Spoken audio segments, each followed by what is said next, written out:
The Hovercraft sequence represents the first major action piece of the movie.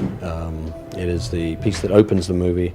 Now, in time-honored tradition, then you cut to the titles. Usually they get more and more spectacular as you go along, but the most interesting thing about it is not just a pasted-on pre-title sequence, it's actually very much part of the whole movie.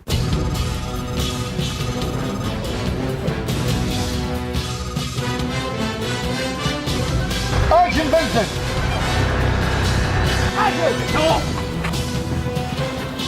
Bond is sent into North Korea, essentially to assassinate a rogue North Korean army officer who's out of control and running guns for diamonds.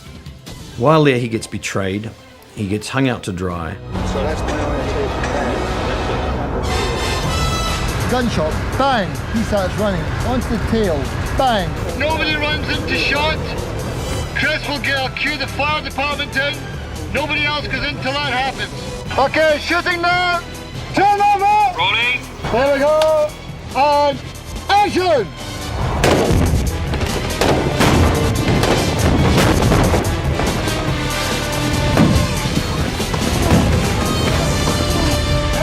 Very good. Turn right. No joke. That's what's called the put your whole heart into it so you stay alive shot.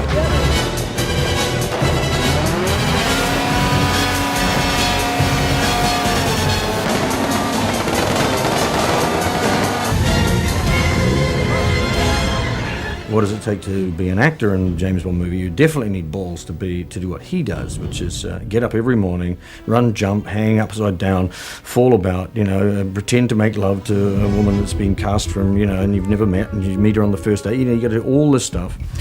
And it is not the stuff that actors usually get into this profession for. They get into it to act, And the Bond movie is about acting, but also it's about action. And it's about this kind of, it's this unstoppable machine where poor old Pierce, every morning, sometimes you wake up and go, what am I doing today? Well, you're looking over your shoulder and the thing blows up there and that goes here and this goes there and you run over there. Okay, I'll do that. And every one of those things he has to be sharp on. He can't be dismissive of any of them. He can't go, oh, no, I'm a bit tired now. I think I'll do this one half-heartedly. Well, you're in front of the camera.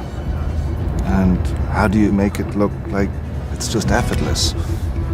Some days you're graced with that, and some days it doesn't come that gracefully, and you have to creak it in there, push it in there. They're enormous pieces. There's so many people involved. This isn't his first one, obviously, so you just kind of point in a certain direction. He's going to do things his own way, the way he's done them in the past. Very aggressive, very gung-ho, and he does it all. I mean, he's leaping and jumping and rolling around the ground.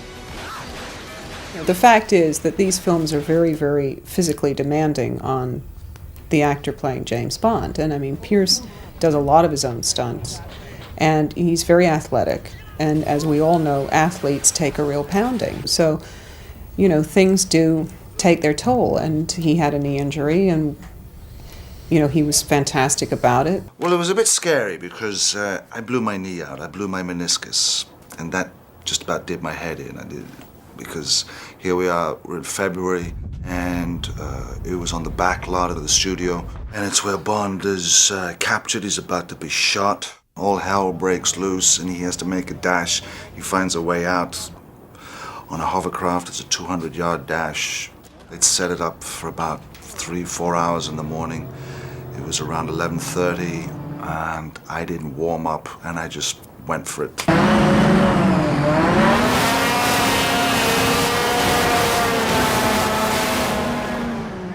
You feel guilt. I've blown it here. Production's gonna close down because of me. So you have to get your head around that one. He was fantastic about it. As soon as we could have it taken care of, he had it taken care of, and he was almost bionic in his recovery.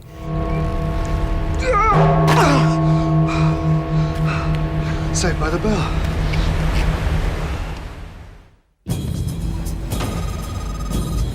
It's great to be out and about. Yeah, Pinewood gets a bit kind of cramped after a while, you know. Everyone's chomping at the bit here, so this is it. Aldershot, mate. You know, gone to the sunny beaches, the cocktails, bloody Aldershot. But it's good, you know, it's nice being with Vic Armstrong and the boys, the action unit boys. And we're doing this sequence here on the old hovercrafts. Trying to look as if I know what I'm doing, as usual. No, because you got Bond and then the baddie. Another day.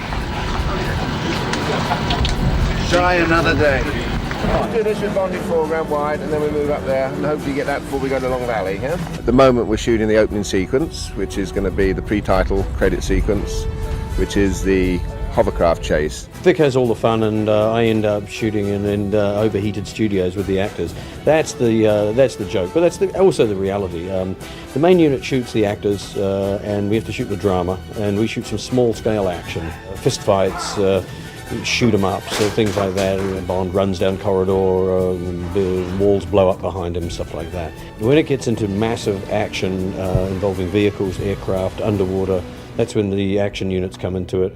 We started at the compound, Moon's compound, which is at the studios. The gate you can see behind me is our linking piece of set work, if you like, that'll link the Long Valley here in Aldershot with the studio, where Bond has stolen the hovercraft and is escaping, chasing Moon with his big hovercraft full of munitions.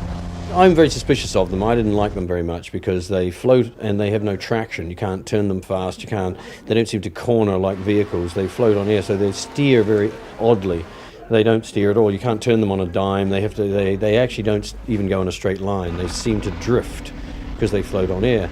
But also they have a huge drawback. They can't go up slopes. They slow down. So they're really only good on flat ground. So in terms of designing the chase, it became apparent that we had to pull out a lot of tricks to make it look more exciting than it is.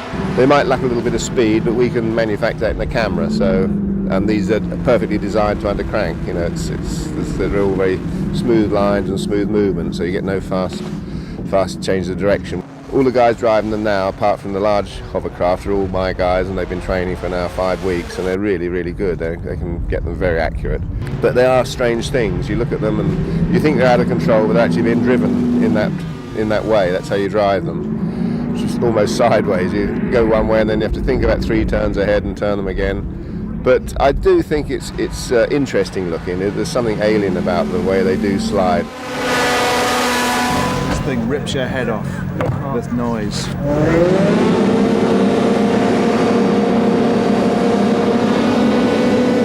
It's a living.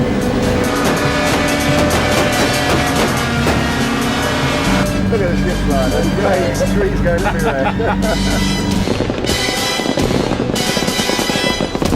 Amazing. You can never get me.